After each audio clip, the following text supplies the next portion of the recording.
네, 오늘 함께 은혜 받으실 하나님의 말씀은 출애굽기 3장 5절로 10절까지의 말씀입니다. 구약 84쪽에 있는 출애굽기 3장 5절로 10절까지의 말씀을 제가 조금 빠른 속도로 봉독해 올리겠습니다. 하나님이 이르시되 이리로 가까이 오지 말라. 내가 선 곳은 거룩한 땅이니 내 발에서 신을 벗으라. 또 이르시되 나는 내 조상의 하나님이니 아브라함의 하나님, 이삭의 하나님, 야곱의 하나님이니라. 모세가 하나님 배웠기를 두려워하여 얼굴을 가리매 여호와께서 이르시되 내가 애굽에 있는 내 백성의 고통을 분명히 보고 그들이 그들의 감독자로 말미암아 부르짖음을 듣고 그 근심을 알고 내가 내려가서 그들을 애굽인의 손에서 건져내고 그들을 그 땅에서 인도하여 아름답고 광대한 땅, 젖과 꿀이 흐르는 땅, 곧 가나안 족속, 헷 족속, 아모리 족속, 브리스 족속, 히위 족속, 여부스 족속의 지방에 데려가려 하노라. 이제 가라. 이스라엘 자손의 부르짖음이 내게 달하고 애굽 사람이 그들을 괴롭히는 학대도 내가 보았으니 이제 내가 너를 바로에게 보내어 너에게 내 백성 이스라엘 자손을 애굽에서 인도하여 내게 하리라. 아멘. 하나님 아버지 감사드립니다. 예배의 자리로 인도하여 주시는 은혜를 진정으로 감사드립니다. 지금 이 시간 아버지께서만 함께하여 주시며 아버지께서만 영광 받아주시는 귀한 은혜의 시간으로 인도하여 주시옵소서. 모든 것을 감사드리오며 예수 그리스도의 이름으로 기도드리옵나이다. 아멘. 네, 지난 3주일간에 걸쳐서 창세기에 나타난 하나님 나라라고 하는 대주제 하에서 각 주일별로 또 소주제를 가지고 말씀을 증거함으로 창세기에서 우리에게 보여주시고자 했던 하나님 나라에 대해서 우리가 알아보는 시간을 가졌었습니다. 이번 주일부터 또 이후 3주일 동안에는 열방을 향한 꿈의 시작 출애굽이라고 하는 그 대주제를 가지고 각 주일별로 출애굽 이전의 상황, 출애굽 사건, 출애굽 이후의 모습 등의 또 설교 말씀을 통해서 출애굽기를 통해서 또 우리에게 알려주시고자 했던 하나님 나라에 대해서 알아보는 그런 시간을 갖도록 하겠습니다. 창세기, 출애굽기, 레위기, 민수기, 신명기 이 5권의 성경의 저자는 모세인데 모세가 이 5권의 성경을 짓다 보니 이것을 모세 오경이라고도 일컬어집니다. 그런데 이 모세 오경이 기록되어진 목적, 그러니까 모세 오경의 주제 역시도 하나님 나라입니다. 그래서 모세 오경을 통해서 하나님께서는 우리들에게 하나님 나라에 대해서 정확하게 알기를 원하셨다고 하는 것을 우리가 알 수가 있습니다. 예수님께서도 공생의 초기에 마태복음 6장 33절 말씀을 통해서 너희는 먼저 하나님 나라와 하나님의 의를 구하라고 말씀을 해 주시는 것을 우리가 알 수가 있습니다. 사도행전 1장 3절 말씀에서도 부활하신 후 승천하시기 전까지 이 땅에서 40일간의 머무시는 기간 중에도 하나님 나라의 일을 말씀하셨다고 그렇게 기록하고 있습니다. 하나님께서 천지를 창조하신 것도 또 최초의 인류를 에덴 동산에 두신 것도 그리고 하나님과 인간 사이에 맺어진 모든 언약들도 예수님의 십자가 사랑도 모두가 다 하나님 나라 때문이었던 것입니다. 믿음의 조상 아브라함의 믿음의 시작 역시도 하나님 나라를 향한 순례자의 길을 떠난 때부터였고 아브라함의 혈연이라 할지라도 무조건 믿음의 후손이 되는 것이 아니라 예컨대 이스마엘과 에서가 그러했습니다. 하나님 나라에 대한 믿음과 비전을 가진 자만이 믿음의 후손이 되어왔던 것입니다. 그러나 사단이 이를 가만 놔둘 리가 없습니다. 최초의 인류 아담으로 하여금 하나님 말씀에 불순종하도록 유혹하였습니다. 그로 인해 에덴 동산에서 쫓겨난 후에는 아담의 아들 가인이라는 형이 그의 동생 아벨과 아벨의 제사는 하나님께서 받으시고 자신과 자신의 재산은 받으시지 않는다는 그 시기와 질투로 인해서 최초의 살인을 저지르게 됩니다. 이후 계속적으로 죄악의 역사가 이어지다 급기야 노아의 시대에는 온 세상이 악으로 가득하게 되어 홍수로 심판받게 되었고, 심판 후에도 얼마 지나지 않아서 역시 교만의 극치에 다다른 바벨탑의 사건을 저지르게 되는 것입니다. 그래서 결국 하나님은 아브라함을 선택하십니다. 아브라함은 이삭을 낳았고 이삭은 야곱을 낳았습니다. 야곱은 12아들을 낳았는데 그중 11번째 아들 요셉을 통하여, 그러니까 전 세계가 7년 기근의 고통에 신음할 때 하나님의 도우심으로 그 환난을 극복하고 애굽을 위기에서 건져내어서 종의 신분에서 애굽의 총리에까지 오른 그 요셉을 통하여 자신과 그 자손 70명은 가나안 땅에서 애굽으로 이주를 하게 됩니다. 이때로부터 430년이 지나서 출애굽할 당시에 이스라엘 인구는 방금 전에 말씀드린 대로 70명에서부터 20세 이상 장정만 60만 명 이상, 그리고 또 추정인구 200만 명 이상의 대민족이 되는데, 이는 그 오래전 하나님께서 아브라함 그 한 사람을 통해서 모든 사람에게 복을 주시기를 원하셨었고, 이제 그 꿈을 민족 단위로 확대된다는 것을 알 수 있게 되는 것입니다. 출애굽을 통하여 이스라엘 민족을 부르시는 계획 가운데 담긴 하나님의 깊은 뜻은 이스라엘이 하나님 중심으로 멋지고 올바르게 세워지고 그들을 통해 모든 민족이 하나님을 알게 되어서 하나님께로 돌아오게 되는 진정한 하나님 나라의 놀라운 꿈이 출애굽의 진정한 이유였던 것입니다. 오늘은 이 출애굽 당시의 상황에 대해서 살펴보는 시간을 갖도록 하겠습니다. 출애굽기 1장 7절과 8절의 말씀을 먼저 보겠습니다. 이스라엘 자손은 생육하고 불어나 번성하고 매우 강하여 온 땅에 가득하게 되었더라. 요셉을 알지 못하는 새 왕이 일어나 애굽을 다스리더니, 이스라엘 자손은 생육하고 불어나 번성하고 매우 강하여 온 땅에 가득하게 되었다. 가득하게 되었다라는 말은 충만이라는 히브리 말과 같은 말씀이 되겠는데요. 그래서 이것은 창세기 1장 28절에서 하나님께서는 인류에게 생육하고 번성하여 땅에 충만할 것을 말씀하셨고 명령하셨는데, 그 말씀에 대한 성취가 애굽 땅에서 있었던 이스라엘 민족에게서 성취되어진다는 것을 알 수 있게 합니다. 그런데 문제는 1장 8절의 말씀입니다. 요셉을 알지 못하는 새 왕이 일어나 애굽을 다스리더니 라고 말씀해 주고 계십니다. 요셉을 알지 못한 왕이라는 말은 요셉과 함께 하셨던 하나님을 알지 못하는 왕이라고 하는 말과도 같은 말씀이 되겠습니다. 하나님을 알지 못하는 애굽의 왕조에서 배출된 왕이 나라를 다스렸다라고 하는 것입니다. 그래서 요셉도 또 요셉과 함께 하셨던 그 하나님도 몰랐다는 것입니다. 그래서 출애굽기의 주제는 바로 이 안다입니다. 출애굽의 시작은 오늘 방금 읽어드린 출애굽기 1장 8절의 말씀, 또 출애굽기 5장 2절의 말씀이 주제가 되겠습니다.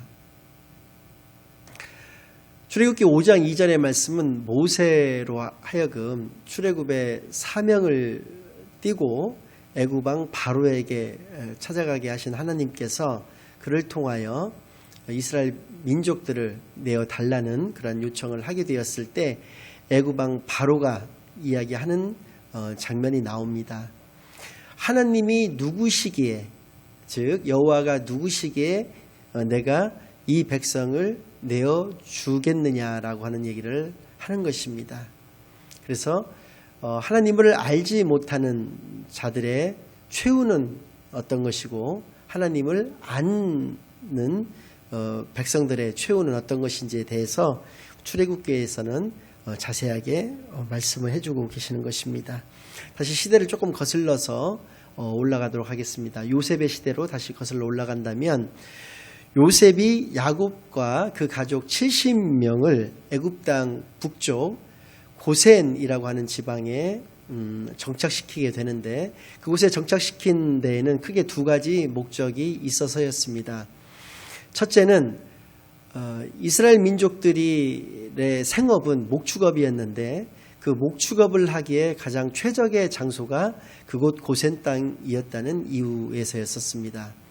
두 번째는 애굽 땅에서 가나안이 가장 가까운 곳이 바로 그 북쪽에 있었던 고센이라고 하는 곳이었기 때문에 그랬다는 것입니다. 그들은 기근을 피해서 온 것이지 하나님의 약속의 땅, 하나님 나라 가나안 땅을 완전히 떠날 목적으로 애굽으로 온 것이 아니기 때문에 언제 어느 때건 돌아가기가 가장 적합한 지역에서, 그러니까 임시로 살기에만 좋은 곳이었으면 충분했기 때문에 고센 땅을 그들이 애굽인들이 경계하지 않을 수 있는 그 고센 땅에 정착했다는 것입니다. 그런데 방금 전에 봉독해드린 출애굽기 1장 7절 말씀을 보니까 생육하고 번성하여 온 땅에 충만하게 이스라엘 민족이 되니까 또 상황이 달라졌다는 것입니다. 요셉을 알지 못하는 새 왕이 일어나 애굽을 다스리게 되다 보니까 그 고센 땅에 가득 찬 이스라엘 민족을 보면서 애굽 왕이 가졌던 생각은 만약에 메소포타미아 지역에서 창궐하는 그러한 세력들이 침략을 해왔을 때 그 북쪽에 있는 이스라엘 민족이 그들과 연합해서 애굽을 치게 된다면 도저히 막을 수 있는 방법이 없게 되는, 그러니까 안방을 내주고 전쟁을 치르게 되는 것과 같은 결과가 빚어지기 때문에 너무나 이들의 인구가 많고 강성하다라고 하는 이유에서 이스라엘 민족의 인구 억제 정책을 쓰게 됩니다. 크게 세 가지 정책을 쓰게 되는데요. 말씀드린 바와 같이 그들의 생업은 목축업이었는데 그들을 건축하는 일과 농사 짓는 일에 동원을 하게 됩니다. 그것도 어려운 노동을 시키게 되는 것이죠. 고역을 통해서 출산을 억제하도록 시간과 힘을 빼앗아서 출산하지 못하도록 하는 정책을 쓰는데 그것이 실패로 돌아가고 맙니다. 계속해서 이스라엘 민족들은 생육하고 번성해 나갔던 것이죠. 그래서 두 번째 택했던 방법은 히브리 산파 십브라와 부하라고 하는 그 사람들을 시켜서 만일 히브리 여인이 아이를 출산하게 됐을 때 아이가 만약에 사내 아이면 죽이고 계집 아이면 살려두라라고 하는 명령을 내리게 됩니다. 근데 출애굽기 1장 17절 말씀을 보니까 굉장히 중요한 말씀이 나오는데 그러나 산파들이 하나님을 두려워하여 애굽 왕의 명령을 어기고 남자 아기들을 살린지라라고 하는 말씀이 나옵니다. 즉 당시에 절대 권력을 가진 절대 왕, 절대 국왕, 그 애굽 왕의 명령을 어기고 하나님을 두려워해서 남자 아기들을 살렸다는 것입니다. 그로 인해서 1장 20절 말씀을 보니까 하나님이 그 산파들에게 은혜를 베푸시니 그 백성은 번성하고 매우 강해지니라. 계속적으로 번성하고 강해지고 온 땅에 더욱더 충만하게 되었다라고 하는 것입니다. 그래서 세 번째 방법을 쓴 것이 무엇이냐면 무조건 히브리 사람이 아이를 출산하게 되었을 때 남자아이면 나일강에다 던지고 여자아이들만 살려두라고 하는 그러한 또 명령을 내리게 됩니다. 이때 태어난 아이가 훗날 이스라엘의 지도자가 되는 모세입니다. 모세는 레위인 아버지와 레위인 어머니 사이에서 태어나게 되는데요. 석 달 동안 그를 길렀다가 더 이상 기를 수 없는 상황에 이르르자 그 갈대 상자를 만들어서 그 위에 모세를 담고 물에 나일강 물에 띄우게 됩니다. 그리고 그 누이를 시켜서 그 갈대 상자를 지켜보게 했는데 그것이 떠내려 가다가 애굽 왕의 공주, 그러니까 애굽 나라의 공주가 목욕하는 곳에까지 떠내려 가서 애굽 왕의 공주가 그 아기를 발견하게 됩니다. 그래서 그 아이를 불쌍히 여기는 마음을 허락하셔서 그 애굽 왕의 그 공주는 그 아이를 자신의 양자로 삼게 되고 또 유모를 구하게 되는데 그 요게벳이라고 하는 그 모세의 친어머니가 유모가 되어서 애굽 궁전에서 싹스를 받아가면서 모세를 자신의 친아들 모세를 키우게 되는 것입니다. 그렇게 40년간을 애굽의 왕자로서 성장하게 된 모세가 어느 날 밖에 나가서 자신의 민족 히브리 민족들이 고된 노역을 하는 것을 보고 있다가 애굽 관리한 사람이 히브리인 한 사람을 심하게 학대를 하면서 매질하는 광경을 보고 분해서 주위를 살핀 다음에 아무도 없는 것을 확인하고 그를 때려서 죽이게 됩니다. 그리고 그를 모래에 감추어 두고 돌아갔다가 다음 날 역시 또 그곳에 나가 보니 그때는 또 두 히브리 사람들끼리 다툼을 벌이고 있어서 그를 말리는 중에 한 히브리 사람이 그에게 우리가 언제 너를 우리의 재판관으로 세웠느냐고 하면서 어제 네가 그 죽였던 그 애굽인처럼 우리들도 죽이려 하느냐라고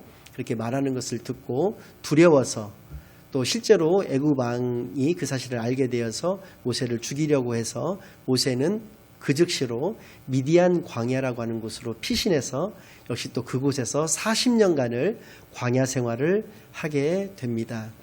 이드로라고 하는 장인을 만나서 그의 딸 중에 한 사람과 결혼해서 아들을 둘을 낳고 살던 중에 80세가 되었던 어느 날 호렙산으로 그날도 양떼를 몰고 가서 양들을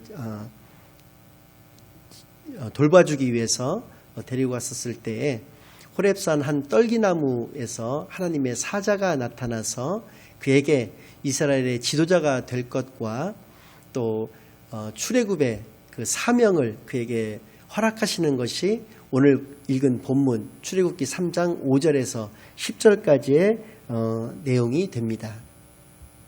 이렇게 모세가 태어나고 성장을 했던 그런 과정들에 대해서 말씀을 오늘 쭉 올려드렸는데 모세라고 하는 그 이름 자체도 당시에 그 애굽의 왕의 이름이 투투 모세라고 해서 모세라고 하는 말은 애굽 말로서는 누구누구의 아들이라고 하는 의미가 되겠습니다. 그래서 투투 모세 1세라고 하는 사람이 만약에 왕이었다고 한다면 투투의 아들